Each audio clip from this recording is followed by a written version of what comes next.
사도행전 16장 25절에서 31절까지 말씀을 저 한 절, 여러분 한 절 나누어 교독하도록 하겠습니다.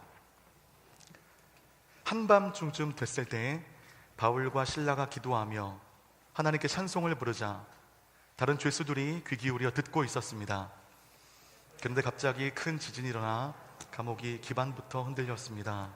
곧바로 감옥문이 모두 열리고 죄수들을 묶고 있던 쇠사슬도 다 풀렸습니다. 간수가 잠기어 일어나 감옥문이 모두 열린 것을 보자 죄수들이 도망친 줄로 생각하고 칼을 뽑아 자살하려고 했습니다. 그때 바울이 큰 소리로 외쳤습니다. 당신 몸을 상하게 하지 마시오. 우리가 다 여기 있어. 간수는 등불을 달라고 하더니 불이 나게 달려 들어와 부들부들 떨면서 바울과 실라 앞에 엎드렸습니다. 그러고는 그들을 밖으로 데리고 나오면서 물었습니다. 선생님들, 제가 구원받으려면 어떻게 해야 합니까? 우리 합독하겠습니다. 그들이 대답했습니다. 주 예수를 믿으시오. 그러면 당신과 당신의 집안이 구원을 받을 것입니다. 아멘. 가장 신앙적인 비판의식이 강할 때가 신대원 다닐 때입니다. 신대원 다닐 때는 세상의 모든 원리를 다 아는 것처럼 항상 교만한 상태로 살아가기 일쑤입니다. 제가 그랬거든요. 그래서 신대원, 신학대학원의 줄임말입니다. 신대원, 매 학기 시작과 함께 개최되는 신앙수련회는 그야말로 강사들의 무덤과도 같은 자리입니다.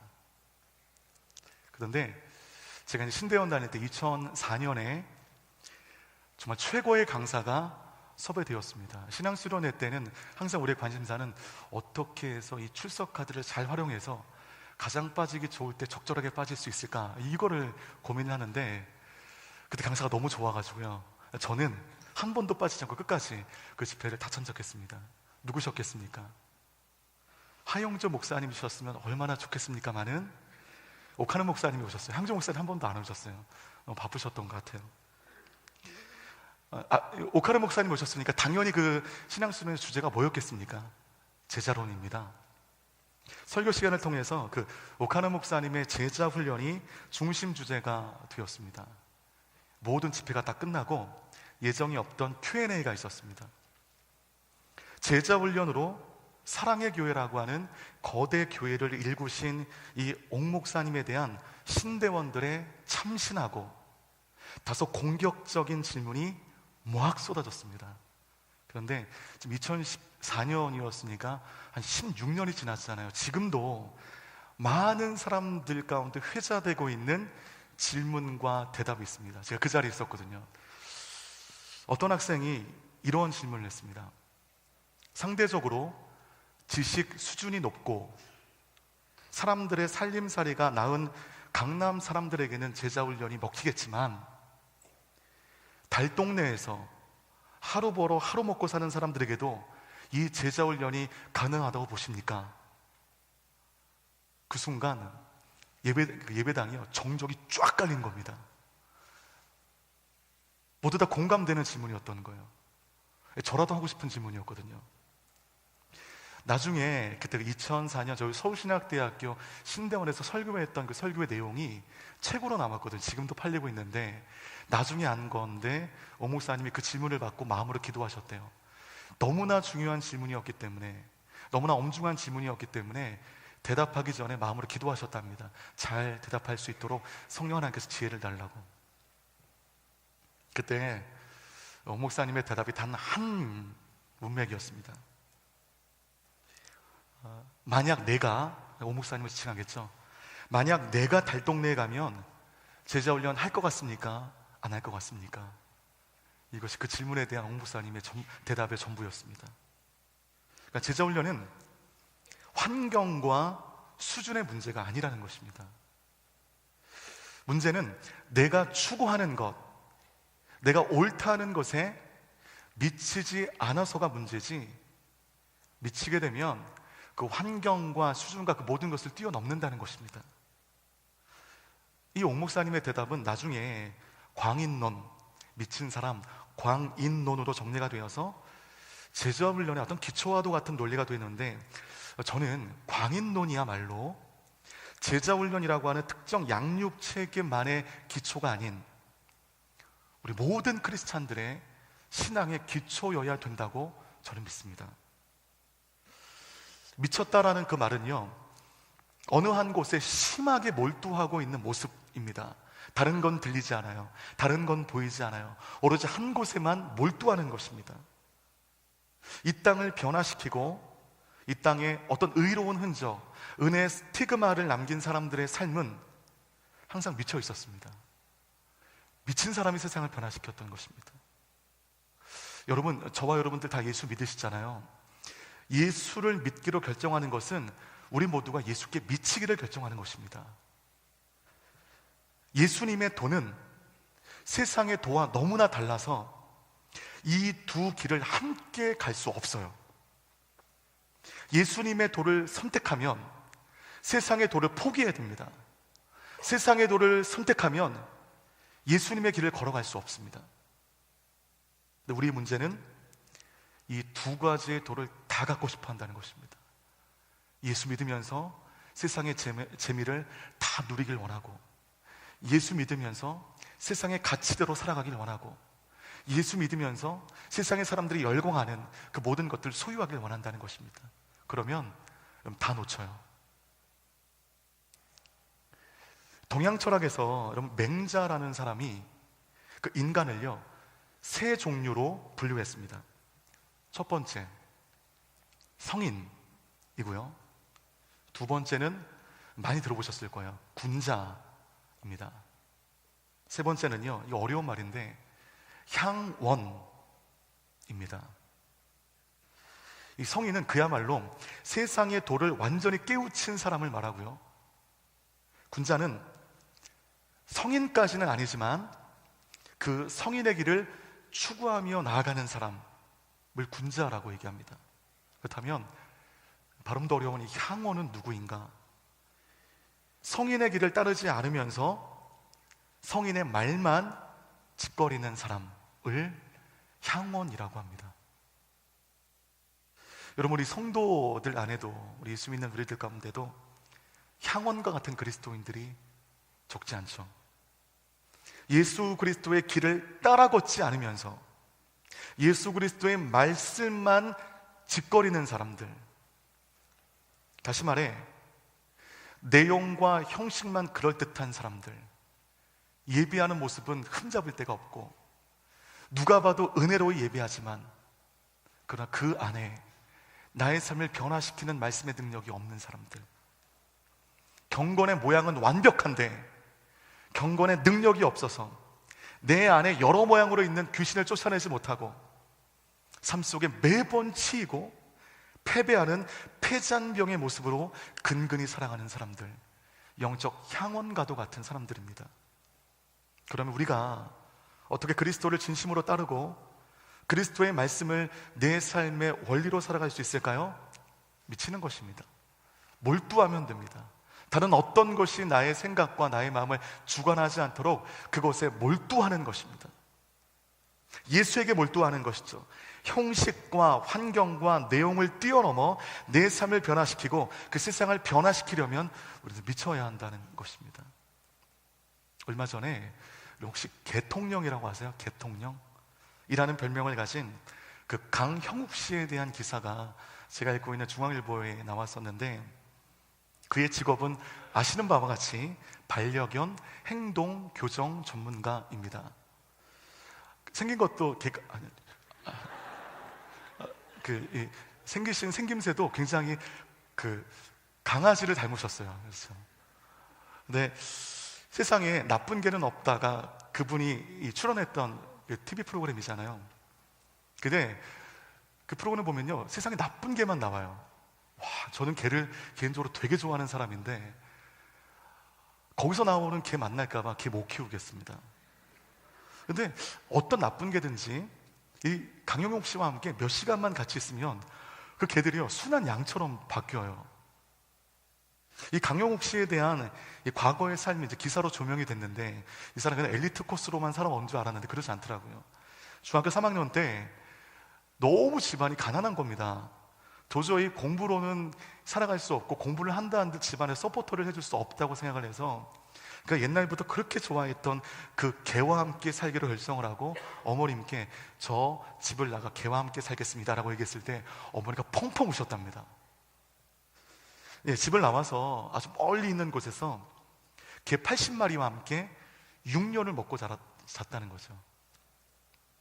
그러면서 그 개의 습성을 알게 되었고, 스웨덴, 네덜란드 등 이 반려견 선진 국가를 방문하면서 면밀하게 공부했다는 것입니다. 이 중앙일보 기자가 그가 운영하는 훈련소를 찾아갔는데 기자와 함께 이제 인터뷰를 위해서 마당으로 나오는 순간 놀라운 광경이 펼쳐지게 됐는데 개 한 마리가 강영욱 씨를 발견하고 막 달려오더라는 거죠. 그때 강영욱 씨가 무릎을 탁 꿇고 거의 상체를 땅에 엎드리면서 그 땅에 몸을 밀착하더라는 것입니다. 왜 그랬겠습니까? 개와 눈높이를 맞추기 위해서. 저는 어린 아이들과 눈높이를 맞춘다는 얘기를 많이 들어도 개와 눈높이를 맞춘다는 얘기는 처음 들은 것 같아요. 개와 눈높이를 맞추기 위해서입니다. 그날이 비가 많이 온 날인데 땅이 완전히 진흙투성인데 아랑곳 없이 무릎을 꿇고 이 알목을 땅에 대고 개와 눈을 맞추고 개를 안고 그렇게 좋게 허그하면서 너무 즐거워하더란 것이죠. 제가 그 크리스마스 블레싱을 위해서 그 홍천 화랑교회를 답사갈 때 양평휴게소에서요 제가 이 강영욱 씨를 만났거든요. 식사하고 있는 강영욱 씨를요.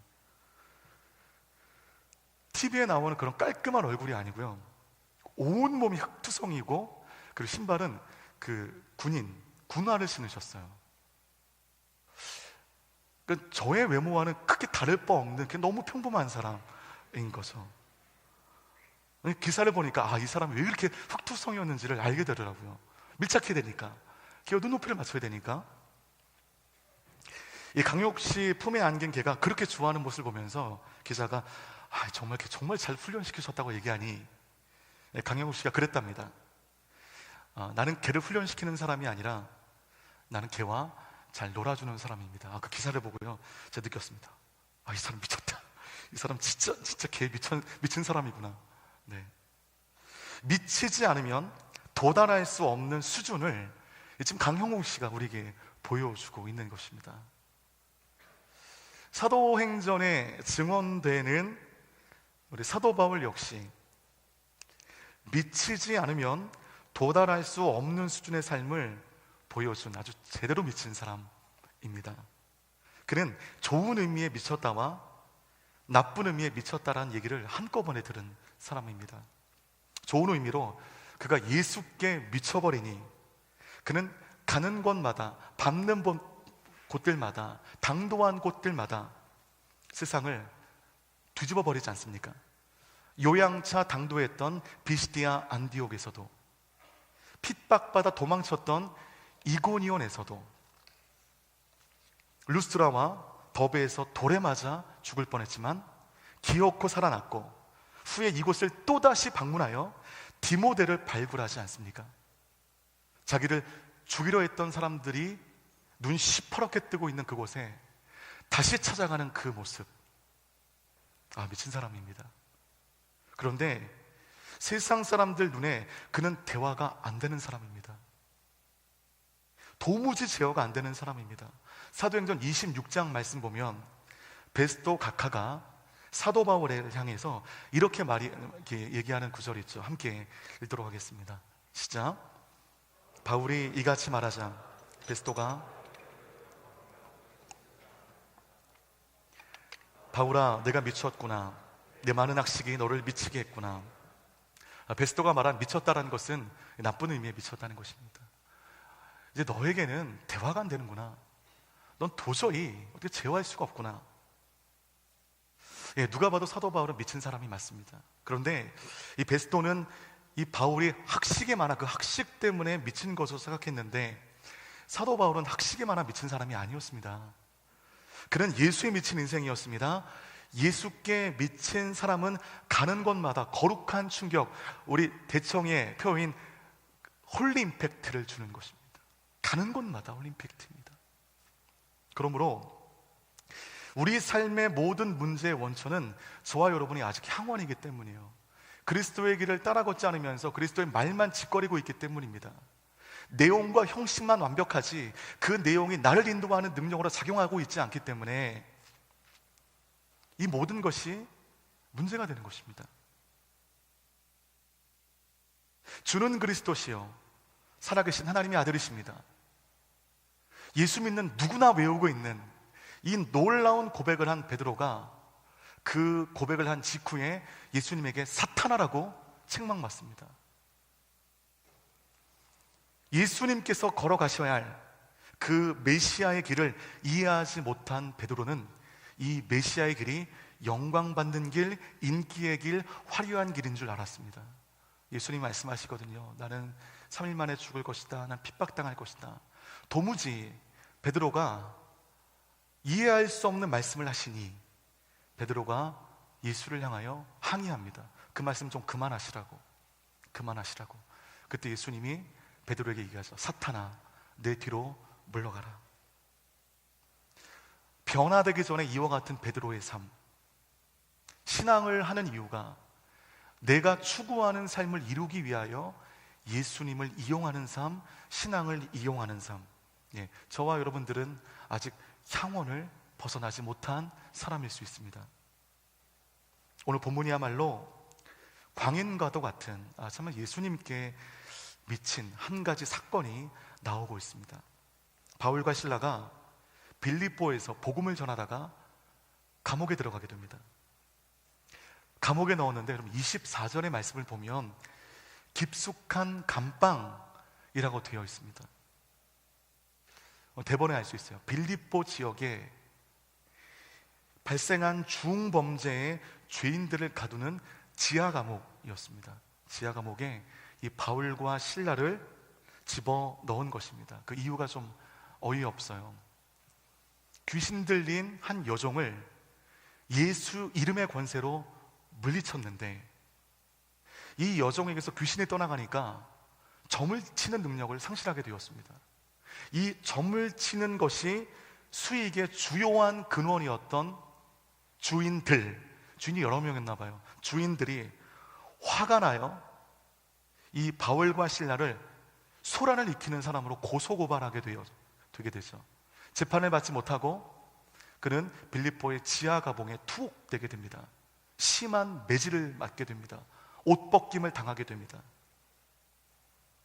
너무나 억울할 정도의 심한 처우를 받고 있는 이 바울과 실라는 바로 이때 광인과도 같은 매우 충격적인 반응을 하게 됩니다. 사도행전 16장 25절 말씀 함께 읽겠습니다. 시작.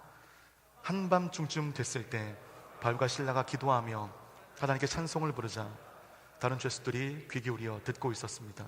그 감옥에서 바울과 실라가요 기도하고 찬송했습니다. 그럼 여러분, 바울과 실라가 무슨 기도를 했을까요? 여러분들이 바울과 실라라고 한다면 여러분들은 감옥에 갇혔을 때 무슨 기도하겠습니까? 보통 이 억울함을 빨리 풀어달라고, 감옥에 나가게 해달라고 기도하지 않겠습니까? 생각이 온전한 사람이라면 분명히 억울하게 들어간 이 감옥에서 어서 나올 수 있도록 인도해달라고 기도했을 것입니다. 우리는 보통 이 감옥에 갇힌 것처럼 인생에 기막힌 일을 당했을 때 이 일을 풀어달라고 기도합니다. 병에 걸린 사람은 이 병에서 낫게 해달라고 기도하고, 심각한 경제적인 위기에 봉착한 사람은 이 돈을 좀 풀어달라고 기도합니다. 직장 가운데 심각한 오해로 인한 어려움을 당한 사람은 좋은 직장으로 이직하게 해달라고 기도합니다. 당연히 바울과 실라가 그 빌립보 감옥에서 기도했다고 한다면 그것은 이 감옥에서 풀어달라는 기도였을 것입니다. 그런데 그곳에서 그들이 드린 기도는 감옥에서 꺼내달라는 기도가 아니었습니다. 그건 분명합니다. 왜냐? 만일 우리를 이 감옥에서 꺼내달라고 기도했다고 한다면 지진이 나서 감옥문이 활짝 열렸을 때 어떻게 했을까요? 앞다퉈 도망쳤어야 됩니다. 옳았구나, 열렸구나, 감옥문이 열렸을 때 그걸 기도의 응답으로 안고 뛰쳐나갔어야 됩니다. 아시잖아요, 여러분. 바울과 실라가 도망갔나요? 안 갔나요? 도망 안 갔습니다. 왜 도망가지 않았을까요? 왜냐하면 그들이 이 감옥에서 꺼내달라고 기도한 적이 없기 때문입니다. 기도한 적이 없기 때문에 감옥 문이 열려도 도망가지 않는 것입니다. 기도하지 않았기 때문에 감옥 문이 열려 모든 사람이 뛰쳐 도망친다 할지라도 근데 그 자리에 머무는 거예요. 광인가도 같은 행동입니다. 이해할 수 없는 행동입니다. 감옥에 있을 때 꺼내달라고 기도하지 않고 감옥 문이 열렸을 때 도망가지 않은 이 사람이 정상인은 아니겠죠. 그런데 여러분은 그들이 도망가지 않은 이유가 뭐라고 생각하십니까? 이것이 이제 오늘 설교의 핵심 주제입니다. 왜 도망가지 않았을까요? 이 하나님의 뜻이 궁금했던 것입니다. 바울은 이 감옥 안에서 내가 감옥 안에 있는 것은 고통스러운 일이지만 하나님께서 감옥에 나를 보내신 그 이유, 그 뜻을 알게 해달라고 기도하고 있는 것입니다. 그렇게 기도할 수밖에 없었던 이유가 있는데 그것은 여기까지, 이 빌립보까지의 사도 바울의 동선을 보면 우리가 이해할 수 있습니다. 지금 갇혀있는 이 빌립보라는 도시가 어떤 도시냐면 아시아 지역의 선교를 꿈꾸며 기도하며 전도여행을 준비했을 때 원래 사도 바울의 계획은 소아시아 북쪽 지방, 갑바도기아 지방으로 가는 것이 이 사도 바울의 계획이었습니다. 그럴 때 꿈속에서 마게도니아인이 와서 우리를 좀 도와달라라고 하는 그 환상을 하나님의 음성으로 믿고 선교 계획을 거대하게 수정하여 북쪽이 아닌 서쪽으로 나아갔을 때 당도했던 첫 번째 도시가 빌립보였던 것입니다. 하나님께서 환상을 통하여 당도하게 하신 도성 빌립보, 그 첫 번째 도시 빌립보에서 바울과 실라는 의를 행했지만 감옥에 갔습니다. 최선을 했지만 최악의 결과를 맞이하게 됩니다. 그들은 이 감옥에 그들을 보내신 이유가 분명히 있다고 믿었습니다. 이곳으로 보내신 분이 하나님이시라는 명확한 확신이 있거든요. 감옥에 간 것은 불행하고 어려운 일이지만 이곳에 보내신 이유가 있을 것이다. 그 뜻을 구하는 기도가 시작되게 됩니다. 바로 빌립보 감옥에서. 여러분, 비록 어이없는 일로 말미암아 지금 지하 감옥에 있지만 이 빌립보에 오는 여정 자체가 막 놀라움의 연속이지 않습니까? 환상 속의 계획을 틀었고 그 첫 도성이었던 빌립보에서 바울과 실라가 기도할 것을 찾다가 성 밖에 기도할 것을 찾는 중에 어떤 여인을 만나게 됐는데 그 여인이 누구죠? 평생의 동역자인 자주장사 루디아를 만나게 됩니다. 그리고 루디아의 집이 빌립보 교회가 되게 됩니다. 우연이라고는 너무나 신기한 일들의 연속입니다. 이 하나님의 은혜라고 밖에는 볼 수 없는 너무나 신기한 일들의 연속입니다. 항상 이런 식이 온 거예요. 뭐 하나 의미 없는 만남, 의미 없는 진행이 없이 하나하나 하나님의 뜻 가운데 순종했을 때 기막힌 곳에서 어느 사람을 만나게 되고 기막힌 곳에서 어떤 사건을 만나게 되면서 그는 여기 감옥까지 오게 된 것입니다. 바울과 실라는 이 감옥에 가게 하신 것도 분명히 어떤 섭리적인 만남을 주님이 계획하신 것이다 라고 하는 그 믿음이 있었습니다. 처음에는 몰랐죠. 처음에는 모릅니다. 그런데 이제 와보니 알게 되는 거예요. 순종하게 되니 알게 되는 것입니다. 그리고 귀신 들렸던 여종을 만나게 하셨고 그 귀신을 예수의 이름의 권세로 쫓아내었어요. 그런데 감옥에 왔어요. 이렇게 우리가 최선을 다했지만 최악의 결과를 맞이할 때가 우리 인생 가운데 있습니까? 없습니까? 종종 있습니다. 힘을 다하여 살았지만, 믿음으로 살았지만 내가 보기에는 최악의 경우를 맞이할 때가 우리 삶 가운데 없지 않다는 것이죠. 상황은 최악이었지만 그럼 그들 마음 가운데 이 감옥에 우연히 온 게 아니란 그 확신이 있었습니다. 하나님께서 우리를 여기에 보내셨다라고 하는 어떤 섭리적인 만남을 예정하실 것이라는 그 믿음이 그들 가운데 있게 되었습니다. 그러니 그들 기도가 하나님 이 감옥에서 좀 꺼내주십시오 라고 기도할 수가 없는 거예요. 무엇인지 모를 하나님의 그 뜻을 만나게 해주십시오. 이 기도가 시작이 된 것입니다. 그러니 감옥문이 열렸을 때 도망갈 이유가 없는 겁니다. 여기서 나가는 것보다, 감옥에서 나가는 것보다 더 중요한 것은 이곳에 왜 보내셨는지를 발견하는 것입니다. 질병에서 나음을 받는 것보다 중요한 것은 왜 하나님이, 만병의 대의사 되신 하나님이 이 질병을 나에게 허락하셨는지를 아는 것입니다. 꼬여버린 나의 인생이 이제 돌파되는 것보다 중요한 것은 내 삶 가운데 꼬여버린 인생을 통하여 주님이 나를 향하신 무슨 뜻이 있는지를 아는 것이 더 중요한 것이죠. 하나님께서 보내셨다는 것을 확신하게 되니까 여러분, 감옥에 있는 것을 원망하나요? 원망 안 하나요? 원망하지 않아요. 하나님 보내신 것을 알기 때문에 원망하지 않습니다. 원망하는 것은 하나님 보내셨다는 것을 믿지 못하는 거예요. 내가 주인 된 사람이 나의 삶 가운데 봉착되어진 어려움 가운데 불평하는 것입니다. 그들은 기도했습니다. 빌립보에 왔을 때 루디아를 만나게 하셨고, 빌립보 교회를 세우게 하셨고, 귀신 들린 여종을 만나게 하셨는데, 이제 이 감옥에서 하나님은 또 누구를 만나게 하실까? 어떤 일을 계획하실까? 그래서 그들은 그 감옥 속에서 찬송하게 됩니다.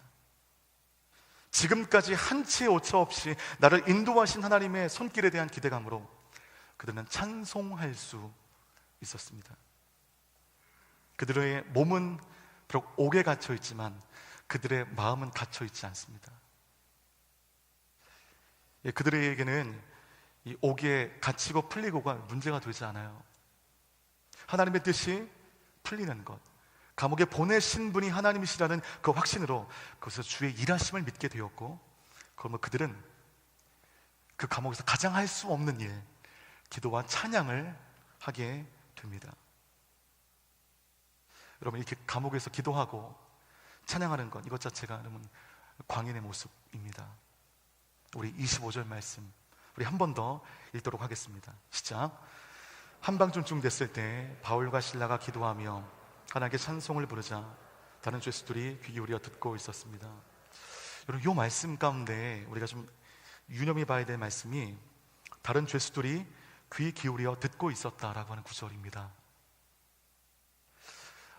이 말에 듣다라는 이 원문이요, 신약 성경 가운데 여기에만 나오는 흔하지 않은 구절이거든요.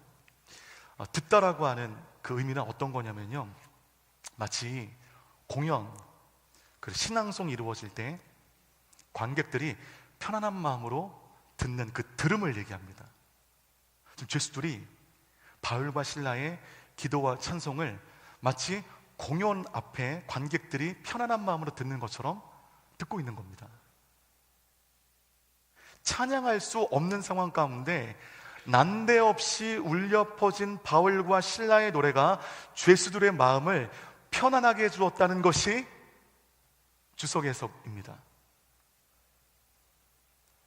여러분, 그러니까 거룩한 광인으로 사는 것은요, 세상과의 단절이 아닙니다. 우리가 거룩한 광인으로 사는 순간 세상과 왕따 되는 것이 아닙니다. 그 순간만큼은 왕따 되는 것처럼 보이지만, 단절되는 것처럼 보이지만, 오히려 광인된 나로 하여금 세상과 하나님이 연결되어지는 것입니다. 죄수들이 가만히 마치 공연을 듣는 것처럼 바울과 실라의 기도의 소리와 찬송의 소리를 듣고 있습니다. 죄수가 들었다고 한다면 간수는 분명히 들었을 것입니다. 간수는 촉각을 곤두쓰고 이 감옥 속에서 이루어지는 그 모든 소리에 민감하게 반응하는 사람이니 간수가 분명히 들었을 것입니다. 충격을 받았겠죠.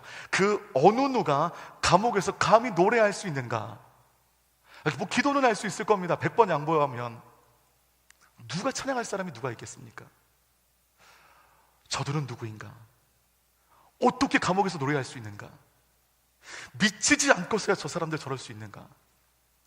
간수는 처음 보는 사람들의 이해할 수 없는 행위에 혼란스러웠습니다. 그렇게 기도하고 찬양할 때 정말 신기한 일이 벌어지게 되죠. 우리 26절 말씀 함께 읽겠습니다. 시작. 그런데 갑자기 모두 열리고 죄수들을 묶고 있던 쇠사슬도 다 풀렸습니다. 찬양 중에 신기해요. 큰 지진이 일어나게 된 겁니다.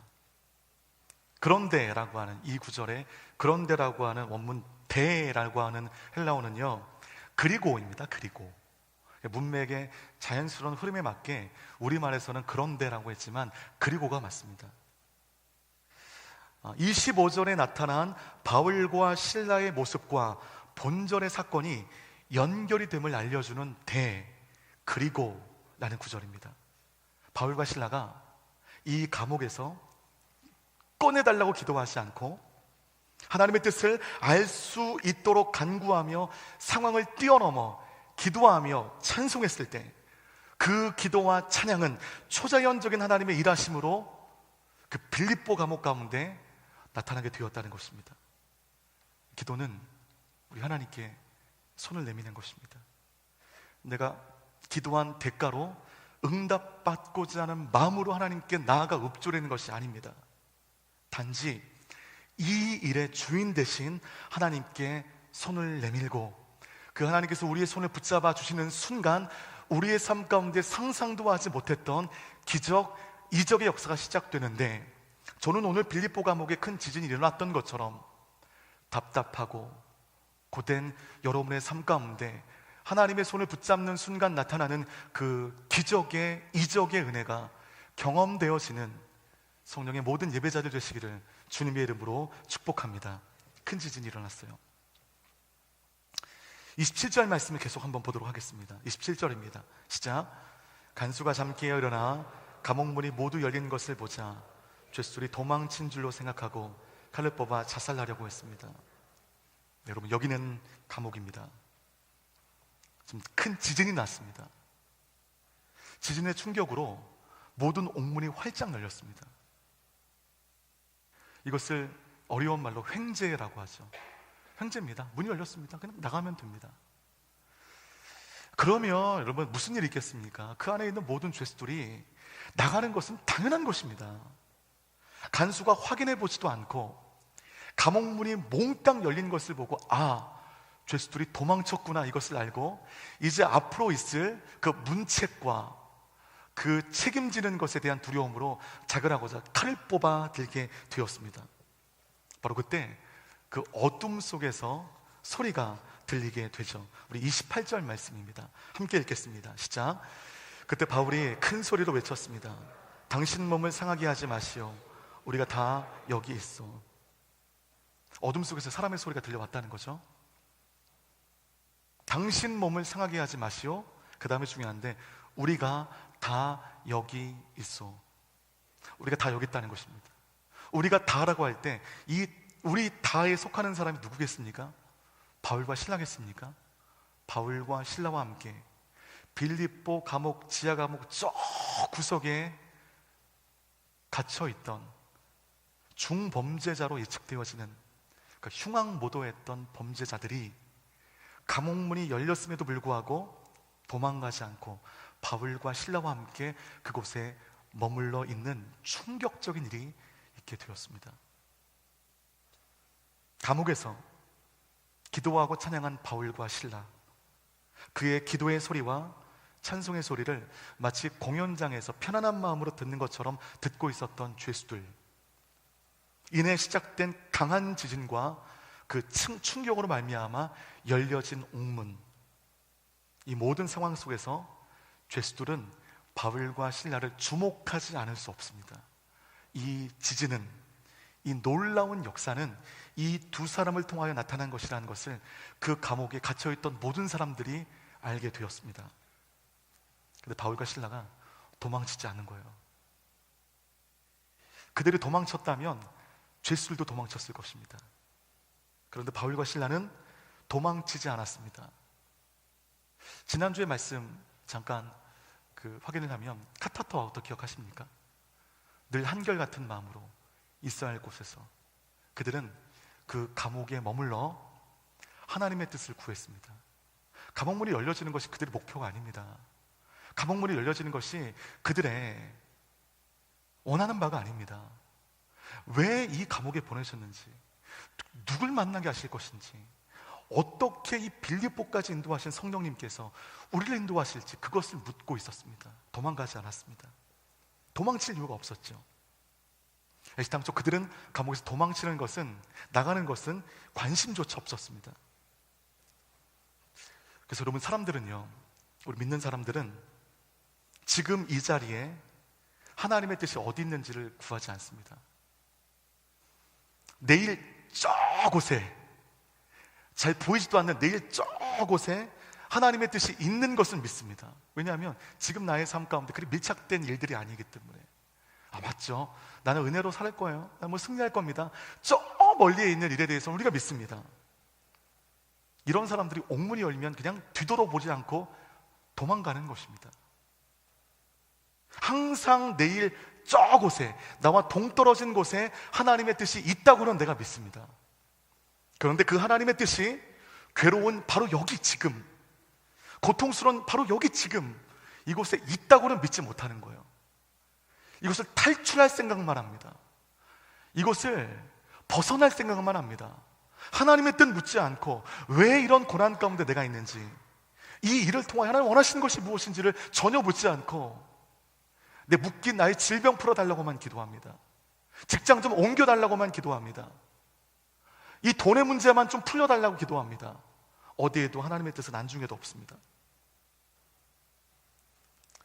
여러분, 하나님의 뜻은 괴로운 지금 여기, 여러분의 인생과 밀착되어진 고난의 그 시간 가운데 하나님의 뜻 존재하는 줄 믿습니다. 그것에 해결받는 것도 물론 문제지만 더 중요한 것은 그것을 허락하신 하나님의 뜻을 아는 것입니다. 이것을 믿었기 때문에 옥문이 열리고 착고가 풀렸음에도 불구하고 도망가지 않고 여기를 지키고 있는 것이죠. 도망가지 않고 그 자리에 머물러 있을 때 이 바울과 실라가 누구를 만나게 됩니까? 간수를 만나게 됩니다. 우리 사도행전 16장 29절에서 30절까지 말씀 함께 읽겠습니다. 시작. 간수는 등불을 달라고 하더니 불이 나게 달려들어와 부들부들 떨면서, 그러고는 그들을 밖으로 데리고 나오면서 물었습니다. 선생님들, 제가 구원받으려면 어떻게 해야 됩니까? 다 도망간 줄 알았습니다. 왜냐하면 도망가는 게 맞거든요. 그래서 여러분, 그 어둠 속에서 소리가 난 것입니다. 지진이, 강한 지진이 왔으니 모든 이 불, 모든 등잔 이런 것들이 다 깨어지고 난리가 났을 겁니다. 칠흑 같은 어둠이었을 것입니다. 거기서 소리가 났습니다. 우리 모두가 다 여기 있다고, 걱정하지 말고 너의 몸을 해하지 말라는 소리가 들리게 됩니다. 감옥 안에 광인들이 서 있습니다. 그 광인들은요, 세상에 욕심으로 미친 사람들이 아니었습니다. 하나님으로 가득 찬 사람들, 그 무엇보다 하나님의 뜻을 알길 원했던 사람들, 내가 지금 고난당하고 고통받고 이해할 수 없는 일로 말미암아 빌립보 감옥의 저 깊은 지하 감옥에 있지만 그것에 대해서 원망하지 않고, 그것에 대하여 스스로 무너지지 않고, 그렇지만 그곳에 보내신 하나님의 뜻을 알고 믿고 뜻을 구하는 사람들, 하나님으로 가득한 사람들, 그런 거룩한 광인 앞에 하나님은 이 사람들을 빌립보에 보내셨고 감옥에 보내신 이유, 그 퍼즐을 조금씩 풀어주십니다. 그 거룩한 광인들 앞에 이 간수가 그의 삶에 가장 중요한 질문을 던집니다. 선생님, 제가 구원받으려면 어떻게 해야 됩니까? 선생님, 헬라 퀴리오스입니다. 주여입니다. 주여. 제가 구원받으려면 어떻게 해야 됩니까? 이 순간 바울과 실라는 여기에 보내신 하나님의 뜻을 비로소 알게 된 것입니다. 거대하게 선교의 개혁을 수정해 주신 하나님께서 빌립보에 당도했을 때 루디아를 만나게 하셨고 그 집을 통하여 빌립보 교회를 세우셨습니다. 그 뜻하지 않은 일로 말미암아 지하 감옥에 가게 하셨습니다. 끝까지 물었습니다. 기도하며 찬양하며 이 지하 감옥에 나를 보내신 하나님의 뜻을 끝까지 물었을 때 그 아무것도 없는 칠흑 같은 어둠 가운데 간수가 엎드려 그의 인생 가운데 가장 중요한 질문을 던지게 됩니다. 제가 구원받으려면 어떻게 해야 됩니까? 그럼 퍼즐이 풀린 겁니다. 왜 하나님께서 이곳에 우리를 보내셨는지를 알게 된 것입니다. 간수를 구원하시기 위하여, 간수의 가족을 구원하시기 위하여 하나님의 모든 시나리오와 같은 그런 섭리가 그들을 이 지하 감옥으로 보내신 것입니다. 예, 퍼즐의 한 조각이 밝혀지게 되었습니다. 여러분, 거룩한 광인의 삶은 한 개인의 변화된 삶으로만 그치지 않았습니다. 여러분이 거룩한 광인으로 살아가게 되면 닥쳐진 고난 가운데 원망하지 않고 불평하지 않고 그곳 가운데 그 일을 이루신 하나님의 뜻을 분별하고자 기도하는, 찬송하는 모습은 하나님을 알지 못하는 사람에게 미치는 자의 모습입니다. 그럴 때 그런 모습으로 나아가는 거룩한 광인과도 같은 여러분 한 사람 한 사람을 통하여 그 누군가 벽에 부딪힌 인생이 여러분의 삶을 통하여 길을 찾는 길이 있게 되는 것입니다. 여러분이 길을 찾는 것은 둘째고요, 삶의 고통으로 벽에 부딪힌 사람이 거룩한 광인으로 서는 여러분을 통하여 그 길을 찾게 된다는 것입니다. 만약 감옥에 들어간 바울과 실라가 간수와에게 막 항의하면서 제대로 된 재판을 좀 받게 해달라고, 내가 누군지 아냐고, 내가 로마 시민권자라고, 나를 이렇게 대해도 되겠냐고 자신의 권리를 강조하면서 대들었다고 한다면 오늘 간수가 꿇어 바울과 실라에게 나올 수 없었을 것입니다. 그런데 바울과 실라는 그러지 않았어요. 제가 여러분께 묻겠습니다. 그러면 바울과 실라가 바보입니까? 천치입니까? 그들은 단지 예수에게 미친 사람들입니다. 세상의 어떤 가치도 예수보다 더 크지 못함을 믿어 확신했던 사람이었습니다. 직장 생활하는 그 수년의 시간 동안에 직장 동료들이 여러분의 크리스찬인 것을 모르고 있는 거예요. 거룩한 커밍아웃 했을 때 깜짝 놀라는 겁니다. 소스라치게 놀라는 거. 네가 크리스찬이었어? 그런 일들이 있다. 누구도 그들의 삶의 문제를 가지고 여러분께 다가오지 않는다. 누구도 구원의 문제를 가지고 여러분께 말을 걸어오지 않는다. 그것은 우리가 감옥에서 불평했기 때문입니다. 옥문을 좀 열어달라고 소리만 쳤기 때문입니다. 왜 옥문 열어주지 않냐고 하나님께 삿대질했기 때문입니다. 옥문 열리는 것만 함몰되어 있었지, 옥문이 열리는 것만 나의 삶의 유일한 관심이었지, 옥에 보내신 하나님에 대해서 한 번도 묻지 않았기 때문에 이 모든 것이 불평거리인 겁니다. 모든 것이 감당할 수 없는 일들인 것입니다. 하나님 안 계신 것 같고, 난 루저인 것 같고, 우리 감옥에서 불편하고 있습니다. 감옥 문 열어달라고만 우리가 기도하고 있습니다. 사람들은 지금 이 자리에 하나님의 뜻이 어디 있는지 물어보지 않아요. 다짜고짜 감옥에서 열어달라고만 기도합니다. 내일 저곳에 하나님의 뜻이 있다는 것을 우리가 어렴풋이 믿어요. 하지만 지금 이 고통의 순간 가운데 나의 삶 가운데 하나님의 뜻이 있다고는 믿지 못합니다. 지금 옥문 열리는 게 중요하거든요. 때문에 우리는 매일매일 기도의 순간에 우리 삶에 묶여진 옥문 열어달라고 기도합니다. 여러분 어떤 기도하십니까 지금? 그 모든 기도가 옥문 열어달라는 기도입니다. 하나님이 듣고 싶으신 기도는 그게 아닌데, 내가 왜 여기 갇혔는지, 내가 왜 여기에 서게 하셨는지를 좀 묻길 원하시는데 묻지 않아요. 옥문 열리는 것에 그냥 매몰되어 있습니다. 하나님의 뜻이 안중에도 없어요. 묻기 문제를 좀 풀어달라고 우리 기도하는 것입니다. 여러분 지금 여러 많은 기도의 제목들이 있으실 것이고 그것 가운데 여러분 많이 기도하실 겁니다. 근데 오늘 이 바울과 실라가 빌립보 감옥에서 행했던 거룩한 광인과도 같은 모습을 통해서 오늘 다르게 기도합시다. 옥문 열어달라고 기도하는 거 아닙니다. 질병 고쳐달라고 기도하는 거 아닙니다. 직장 좀 옮겨달라고 기도하는 거 아닙니다. 좀 누군가 좀 만나게 달라고 기도하는 거 아닙니다. 나를 이 광야에 두게 하신, 나를 질병 가운데 놓이게 하신 그 하나님의 뜻이 무엇인지를 이 시간 묻는 겁니다. 그렇게 물으며 주님께 손을 내미는 순간, 그리고 우리의 그 손을 주님 붙잡아 주시는 순간, 오늘 빌립보 감옥의 지진이나 옥문이 열렸던 것처럼 나의 삶 가운데 옥문이 열리는 그런 은혜가 있게 될 줄로 믿습니다. 여러분 지금 감옥과도 같은 삶이라고 한다면 오늘 바울과 실라 그랬던 것처럼 기도하고 찬양하시는 거예요. 하나님의 섭리를 인정하십시오. 하나님이 여러분을 포기하지 않음을 인정하십시오. 그리고 잠잠히 옥문 열어달라고 기도하지 마시고 이 순간 나를 향하신 하나님의 섭리가 무엇인지를 물어보십시오.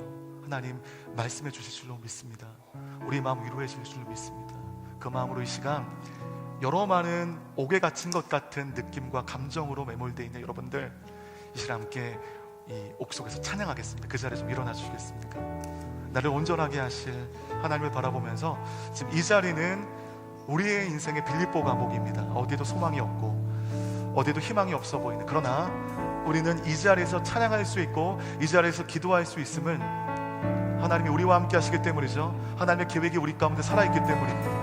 그 주님을 바라보시면서 함께 전심으로 찬양하며 나가시겠습니다.